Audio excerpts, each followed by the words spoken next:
Yahweh, Yahweh, batela mikongo. Yahweh, Yahweh, benisa mikongo. Yahweh, Yahweh, batela mikongo.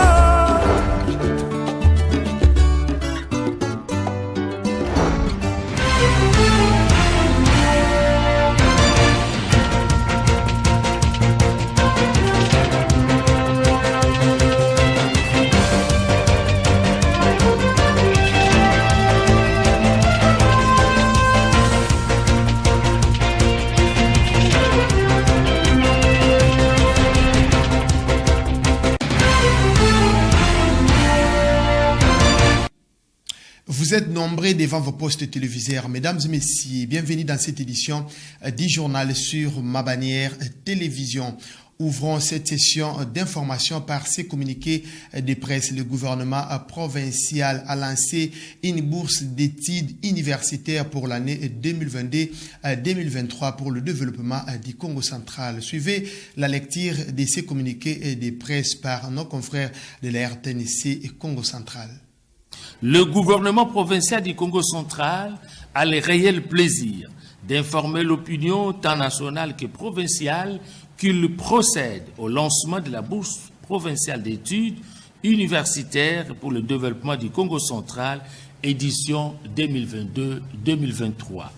Cette bourse a été créée dans le but d'orienter l'élite de la jeunesse du Congo central vers les filières d'études porteuses de développement pour la province. La toute première édition de la bourse provinciale d'études universitaires est donc adressée aux finalistes de l'examen d'État édition 2022 et sera accordée aux 20 élèves ayant obtenu les meilleurs résultats à travers la province. Pour être éligibles à cette bourse, les postulants doivent remplir les conditions suivantes.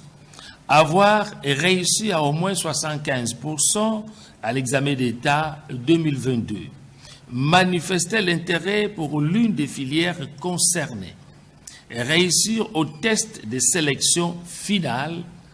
Et pour l'édition 2022-2023, les filières universitaires concernées sont l'agriculture, les mines, les techniques industrielles, la construction et l'infrastructure, l'énergie, hydrocarbures et l'entrepreneuriat et la gestion de projets.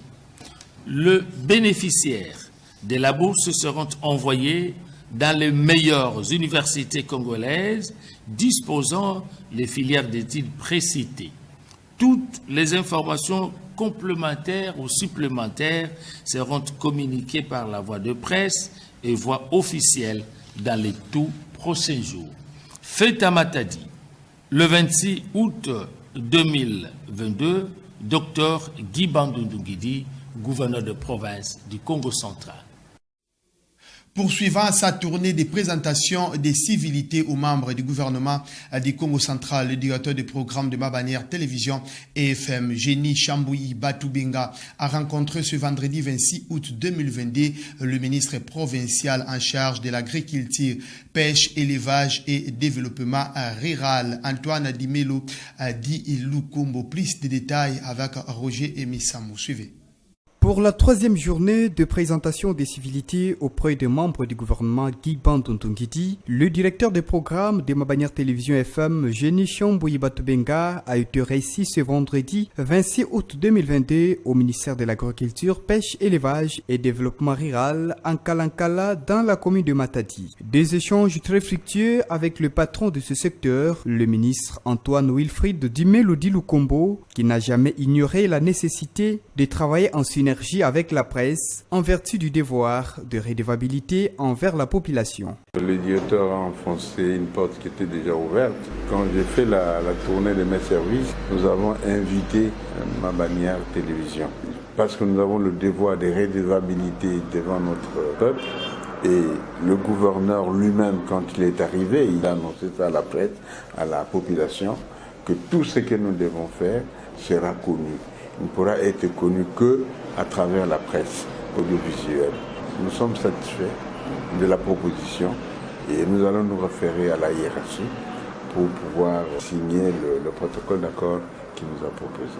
Le directeur des programmes, Génie Chambouyi Batubenga, poursuit avec détermination ces processus qui visent le développement de la province. Nous avons eu de très bonnes impressions parce que nous avons trouvé que, comme le même a dit, que la porte était déjà ouverte et qu'il est disposé à s'impliquer dans ce que son Excellence, Monsieur le Gouverneur, avait dit, vous le savez, à la place 24 novembre, dans son premier speech dans la ville de Matadi.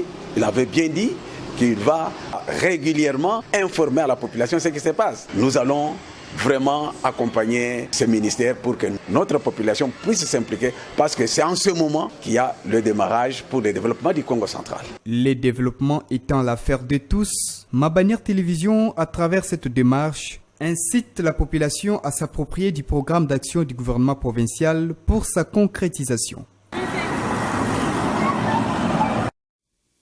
Restons toujours dans la province du Congo central, mesdames et messieurs. Le ministre national de la Pêche et l'Élevage, Adrien Bokoulé, a lancé les travaux de réhabilitation de tous les centres d'avélinage en République démocratique du Congo.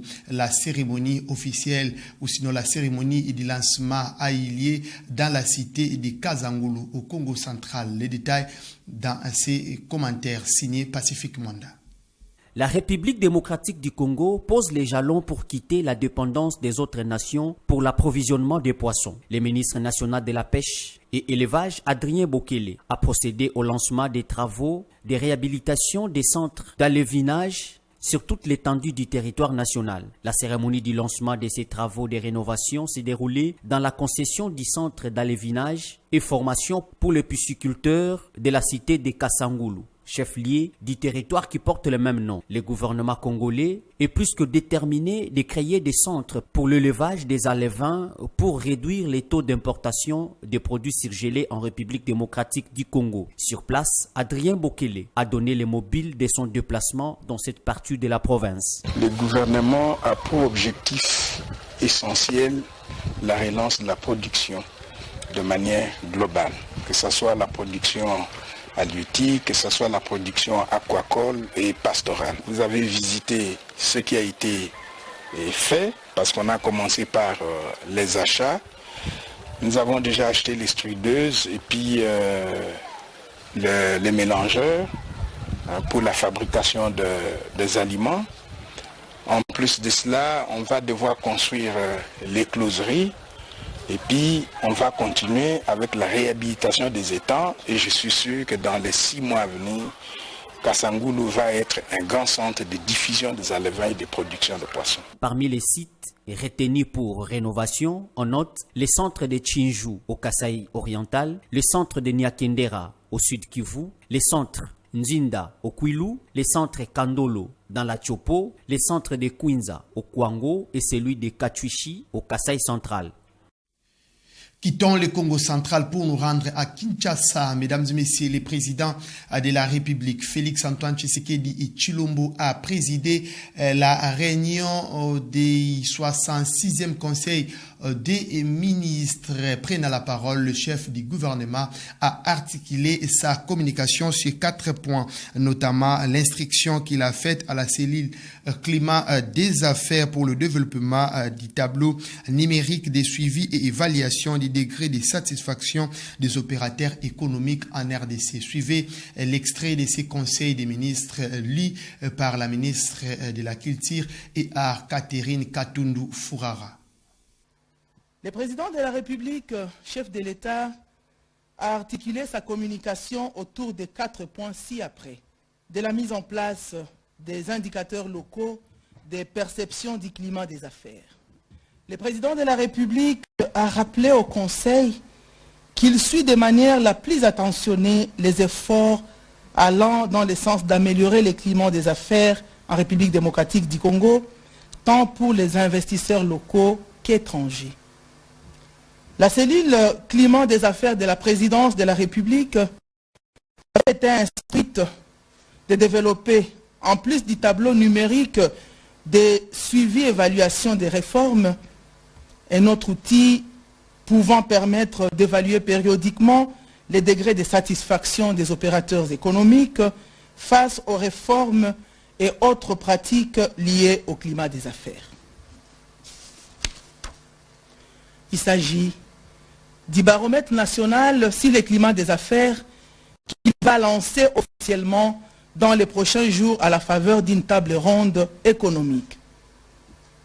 Ce dispositif permettra non seulement de renforcer les dialogues publics-privés, mais aussi de fournir au gouvernement des éléments sur les ressentis directs des opérateurs économiques, de manière à lui permettre de mieux évaluer son action sur les questions du climat des affaires et par conséquent de mieux orienter ses futures politiques y relatives. 2. De l'examen de l'avant-projet du Code du numérique. Le président de la République a rappelé sa ferme volonté de voir effective la transformation numérique en République démocratique du Congo.